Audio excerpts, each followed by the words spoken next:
Good morning, all of my students, grade 6D, Saint Stephanus. How are you today?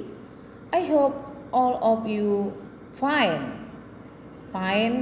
healthy, and ready to follow our lesson this morning. Yeah. Today is Thursday, 26 August 2021. Kita masih pada tema yang kedua, subtema yang kedua, tetapi sudah lesson atau pembelajaran yang keenam. Tujuan pembelajaran pada hari ini, kalian dapat mengetahui sikap pantang menyerah sebagai penerapan nilai persatuan dan kesatuan, dan juga dapat menuliskan informasi penting dalam diagram.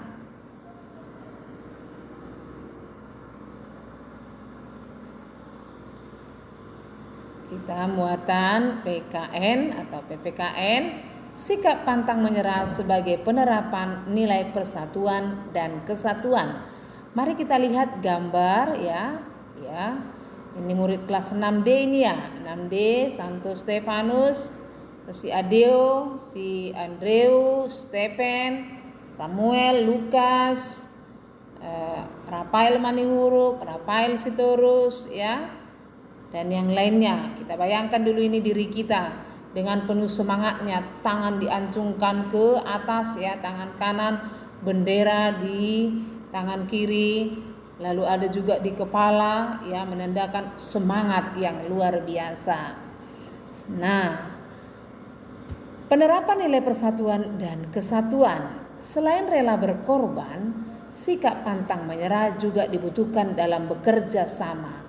Bekerja sama karena kita sekarang kondisinya tidak di sekolah, misalkan kerjasama dengan teman kelompok karena kerjasama menyapu ya, kerjasama kelompok kerja, kelompok menyelesaikan suatu pekerjaan atau PR. Nah sekarang yang dituntut dari kita karena kita di rumah, bekerja sama dengan kakak, adik, atau orang tua atau orang yang berada di rumah kita. Bekerja sama ya. Stephen misalkan cuci piring, Anita menyiram bunga, begitu. Para pahlawan kita mengalami banyak rintangan, tantangan ya nak ya, dalam memperjuangkan kemerdekaan. Akan tetapi mereka tidak menyerah begitu saja ya.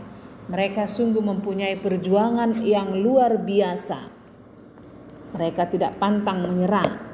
Setiap kali menghadapi rintangan, mereka selalu berusaha lebih keras untuk menaklukkan rintangan tersebut. Mereka mengeluarkan segenap kemampuan yang dimiliki untuk mencapai tujuan. Kemampuan tersebut disatukan untuk memperjuangkan kemerdekaan Indonesia. Jadi, kita dituntut pada saat ini untuk mempunyai sikap pantang menyerah di kehidupan sehari-hari. Ya, selalu ibu katakan kita giat belajar untuk mendapatkan nilai yang baik. Meminta bantuan teman, guru atau orang tua jika mengalami kesulitan memahami pelajaran. Membela kebenaran dan keadilan. Memperbaiki diri jika memiliki kekurangan. Menerima saran dari orang lain dengan hati terbuka, misalkan dari gurunya. Tolong nak, PR-nya dikirim ke classroom. Mengapa? Supaya PR-mu terkumpul di situ. Misalkan PR PKN, tanggal berapa, hari apa. Ini orang yang mengerjakan ya.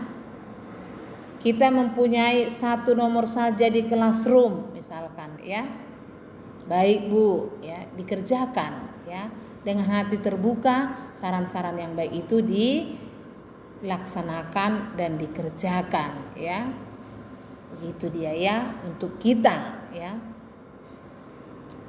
Nah, ini kan tetap ya, giat belajar untuk mendapatkan nilai yang baik merupakan penerapan sikap pantang menyerah ya. Sudah saya katakan misalkan di classroom kan ketika ada yang dapat nilai 0, ulangi pekerjaanmu nak supaya kamu tidak mendapat nilai 0. Temanmu yang lain mendapat nilai 100.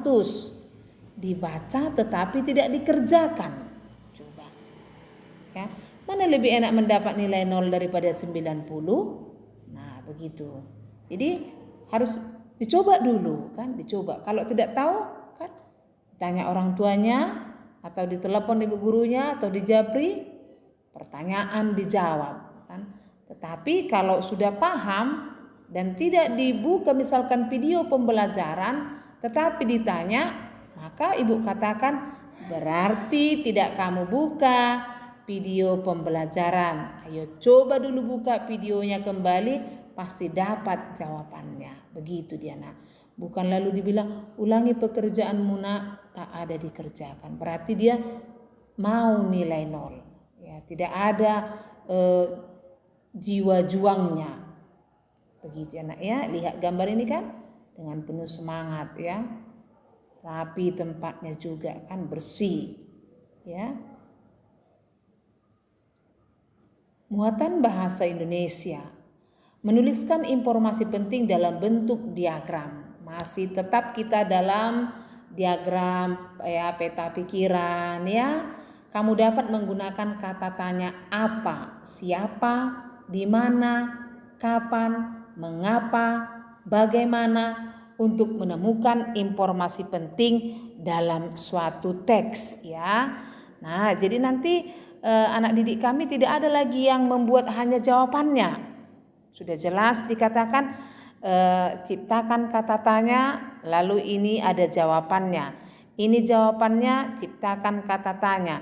Ini kata tanya, apa jawabannya? Juga tidak dilaksanakan, tidak semua ya nak ya. Good job bagi yang melaksanakan ya. Setelah itu kamu dapat menyajikannya dalam bentuk diagram agar lebih mudah diingat, lebih mudah dipahami juga, bukan hanya diingat. Dan lebih indah dia dalam bentuk diagram seperti tugas kita sebelumnya. Nah, nanti kamu buka dia buku Bupenamu halaman 120. Ada di situ teks bacaan yaitu peristiwa Bandung Lautan Api ya. Peristiwa Bandung Lautan Api, maka kita diajak untuk membuat dalam bentuk diagram ya. Di sini sudah jelas dia dalam buku Bupenanya ada dalam bentuk diagram. Maka diletakkan dia dalam kotak atau dalam lingkaran atau dalam segitiga ya, tergantung kreasimu kata tanya tersebut ya. Baik, kalian hanya 2 muatan pada hari ini dan tugasnya hanya 1. Mem harapkan tugasnya dikumpul sebelum jam 12. Terima kasih. See you next time.